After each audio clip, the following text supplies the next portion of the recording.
සෙනසුරු ග්‍රහයා 2025 මාර්තු 29 වෙනිදා සිට වර්ෂ දෙකමාරක් මීන රාශිය ගමන් කරනවා.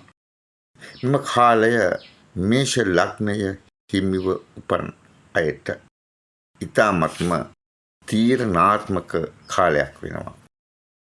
මේෂ ලග්නය හිමිව උපන් පුංචි දරු පැටව් උසකින් වැටීමකින් ඇතිවන අන්තරායකර තත්ත්වයන්ට මුහුණ දීමට ඉඩ තිබෙනවා.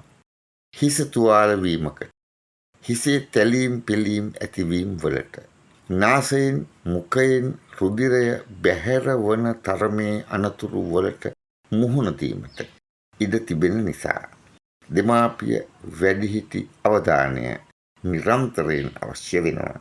නිතර නිතර වැටීම්, තැලීම්, පෙලීම්, තුවාල වීම ආදියට ඉඩ තිබෙනවා. නිතර අසනීප ගති ඇතිවීම, විශේෂයෙන් වලිප්පුව වැනි උණ රෝගයේ අතුරු ආබාධ, සෙම් රෝග, හිස හා පාද සම්බන්ධ අසනීප ඇතිවෙන්න පුළුවන්. නිතර කේන්ති යාම, ආවේගශීලී බව වැඩිවීම පෙන්වනවා. ඉගෙනුම ලබන වයසේ සිටින මේෂ ලග්න හිමි දරුවන්ගේ ඉගෙනුම් කටයුතු වලට විවිධ ආකාරයෙන් බාධා, කරදර, අවහිරතා එල්ලවන කාලයක්. මතක ශක්තිය අඩුවීම, නිදිබර ගතිය, මිත්‍යක් පැවති උද්‍යෝගය උනන්දුව අඩුවීම, පාඩම් කටයුතු අතපසු කිරීම ඇති වෙනවා. දැඩි මුරණ්ඩු ගති, අකීකරු ගති, ආවේගශීලී ගති මතු වෙනවා. දබරයට ප්‍රිය බවක් දක්වනවා. වැඩිහිටියන්ගෙන් නිතර බැනුම් අසන, ගුටි කන වැඩවලට පෙළඹෙනවා. විභාගවලට පෙනී සිටින දරුවන් ගැන දෙමාපියන්ගේ සුවිශේෂී අවධානය අත්‍යවශ්‍ය වෙනවා. මේෂ ලග්නයේ හිමිව උපන් උසස් අධ්‍යාපනය ලබන වයසේ දරුවන්, එවැගේම නව යෞවනයේ පසුවන දරුවන් බෙහෙවින්ම ප්‍රවේශම් විය යුතු කාලයක්. ඉගෙනීම් කටයුතු ගැන සැලකිලිමත් විය යුතුම වෙනවා. කළ යුතු වැදගත් දේ පසෙක තබා නොකළ යුතු නොවැදගත් දේට පෙළඹිලා කාලය නාස්ති කරන, කරදරවලට මුහුණ දෙන්න සිදුවන කාලයක්. කැපවීමෙන් අධිෂ්ඨානශීලීව නිවැරදි තැන සිට ගනිමින් කටයුතු කළොත් පමණයි මෙම කාලය තුල අධ්‍යාපනික ජයග්‍රහණ ලැබිය හැකිවන්නේ. ඉක්මන් කලබලකාරී ගති සිරිත් ඇති වෙනවා. ඉවසීම මදකම, ඉක්මන් කෝපය, ආවේගශීලී බව ප්‍රදර්ශනය කෙරෙනවා. අවබෝධයෙන් මෙම තත්ත්වයන් පාලනය කරගන්නට අසමත් වුණොත් විවිධ ප්‍රශ්න, ගැටලු, අර්බුදවලට මුහුණ දෙන්න ඉඩකඩ තිබෙනවා. ඉතා පහසුවෙන් නොමග යන්නට, වැරදි දෙයට පෙළඹෙන්නට ඉඩ තිබෙන කාලයක්. නොගැලපෙන අය ඇසුරට පත් වෙනවා. නින්දා, අපහාස, අපවාද ආදියට ලක්වන්නට, එවැගේම බලවත් නීති ප්‍රශ්නවලට මුහුණ දෙන්නට සිදුවිය හැකි කාලයක් නිසා ඉතා බුද්ධිමත්ව කටයුතු කළ යුතු වෙනවා. පැවති ප්‍රේම සම්බන්ධතා වලට බාධා ඇති වෙනවා. නව ප්‍රේම සම්බන්ධතා ඇති වුවත් ඒවා කල් නොපවතින, ඉතා ඉක්මනින් බිඳ වැටෙන තත්ත්වයන් ඇති වෙනවා. රැවටීම්, මුලාවීම් වලට ඉතා පහසුවෙන් හසුවීමට ඉඩ තිබෙන කාලයක් බැවින් සැලකිලිමත් විය යුතුමයි. අවිවාහකයිගේ විවාහ කටයුතු තවදුරටත් ප්‍රමාද වීමට, එවැගේම නොගැලපෙන විවාහයන් සඳහා පෙළඹීමට ඉඩකඩ තිබෙන කාලයක්. මෙම වර්ෂ දෙකමාර තුල කුමන ආකාරයෙන් කවුරුන් වුවද තමාට ලං වෙනවා නම්, සමීප වනවා නම් දෙවරක් සිතා බලා කටයුතු කිරීමට සිහි තබාගත යුතුයි. එවැගේම හදිසි අනතුරු වලට මුහුණ දීමට සිදුවන්ට පුළුවන්. මෝටර් සයිකල් වාහන පැදවීමේදී ප්‍රවේශම් විය යුතුම වෙනවා. හිස තුවාල වීම, රෝහල්ගත වීම, හදිසි ශල්‍ය කර්ම වලට පවා ඉඩ තිබෙනවා. හිසේ අමාරු, ස්නායු රෝග, ලේ කෝප වීමෙන් ඇතිවන රෝග, බලවත් සෙම් රෝග, උණ රෝගය ඇතිවීමකට ඉඩ තිබෙනවා. මැදිවියේ පසුවන මේෂ ලග්න හිමි අය ඉතා බුද්ධිමත්ව මෙන්ම ඉතා ඉවසීමෙන් මෙම අවුරුදු 2කමාරක කාලය ගත කිරීමට වග බලා ගත යුතුයි. රැකියාවේ අනපේක්ෂිත කරදර ඇතිවීමට ඉඩ තිබෙනවා. ස්ථානමාරු, තත්ත්වයෙන් පහත වැටීම් වගේම නොසැලකිලිමත් බව, අප්‍රවේශම් සහිත බව නිසා රැකියා අහිමි වීමට උවද ඉඩ තිබෙනවා. සමහර අයට හේතු විරහිතව රැකියාව එපා වෙනවා. කම්මැලිකමක් ඇති වෙනවා. මේ අලසකම නිසා රැකියාවට නොයා ඉන්නවා. ඒ මගින්ද රැකියාව අහිමි වෙන්නට බොහෝ දුරට ඉඩ තිබෙනවා. ඒ නිසා මේෂ ලග්නයෙන් උපන් අය තමන්ගේ රැකියාව පරිස්සම් කරගන්නට මේ වර්ෂ 2කමාර තුල තරයේ හිතවා ගන්නට අවශ්‍යයි. ව්‍යාපාරික කටයුතු වලට විවිධ බාධා අවිහිරතා ඇති විය හැකියි. පාඩු, අලාභ විඳින්නට සිද්ධ වෙනවා. ණයට පොලියට මුදල්ගෙන ව්‍යාපාර ආදියට යෙදීමට සුදුසු කාලයක් නොවේ. සේවක ප්‍රශ්න ඇති කරන්නටත් පුළුවන්. තමන් ඉතාම හොඳට සලකපු තමන්ගේ හොඳම සේවකයා විදියට සිටි උදවිය අමනාප වෙනවා. කිසිම පදනමක් නැතිව, තීරුමක් නැතිව, හේතු විරහිතව ඔවුන් තමාව හැර යනවා.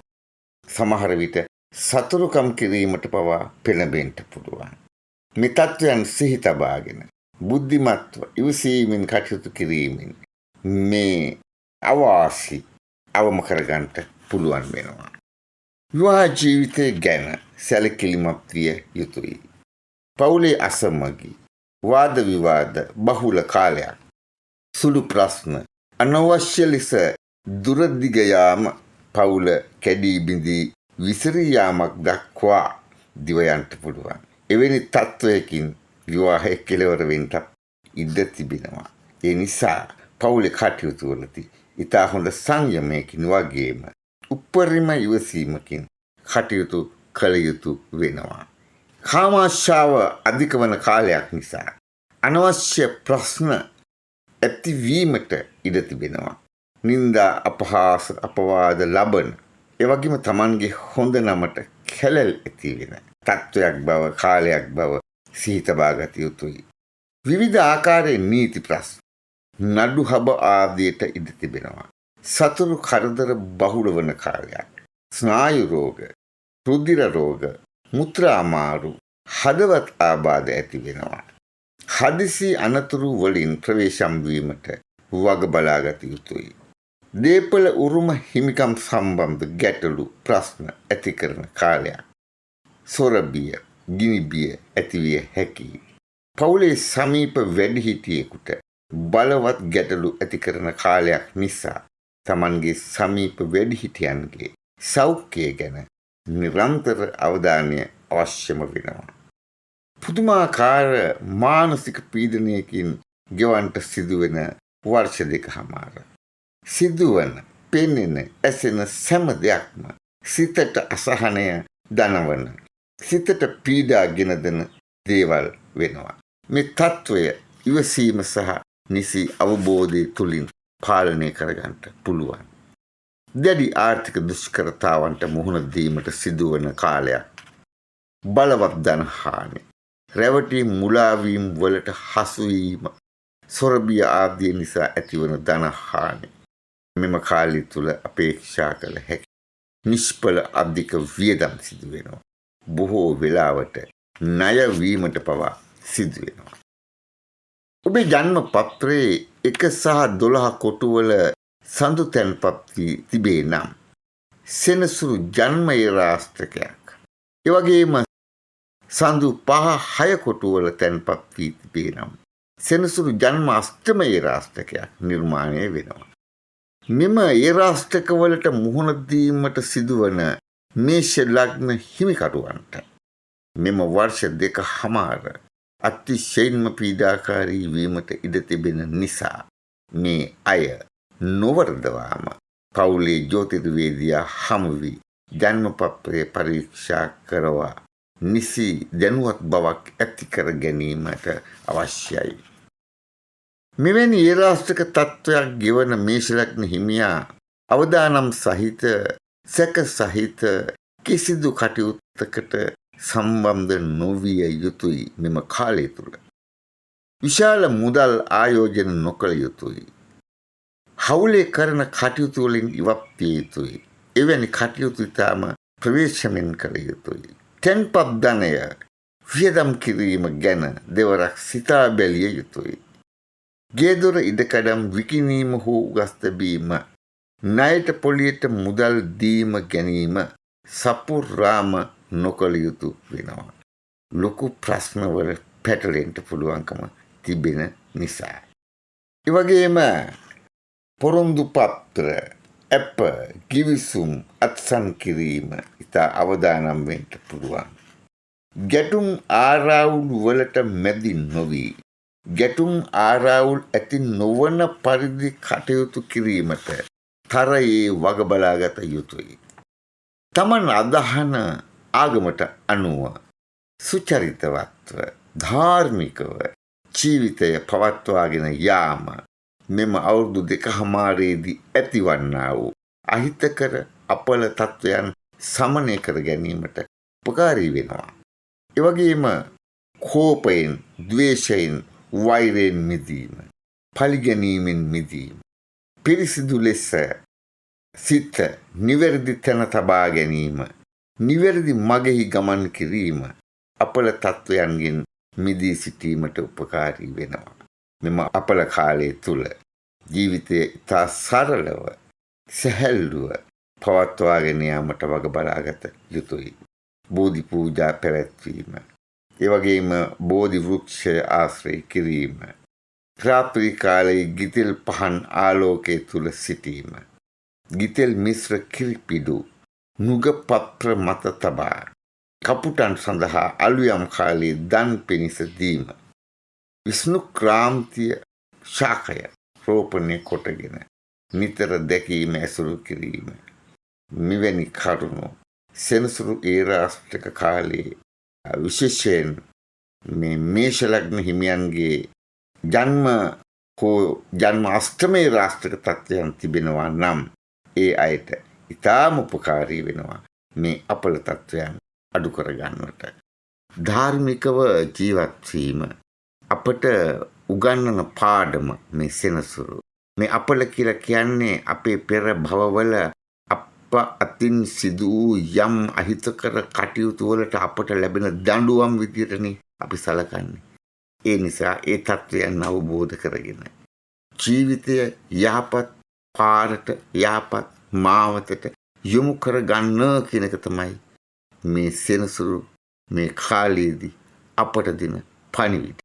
ඒ තේරුම් අරගෙන කටයුතු කරන තරමට අපට මේ භයානක තත්ත්වයන්ගෙන් මිදිලා මේ කිසි ප්‍රශ්නයක් නැතුව මේ අවුරුදු 2.5 ගත කරන්න පුළුවන් වෙනවා. තෙරුවන් සරණයි.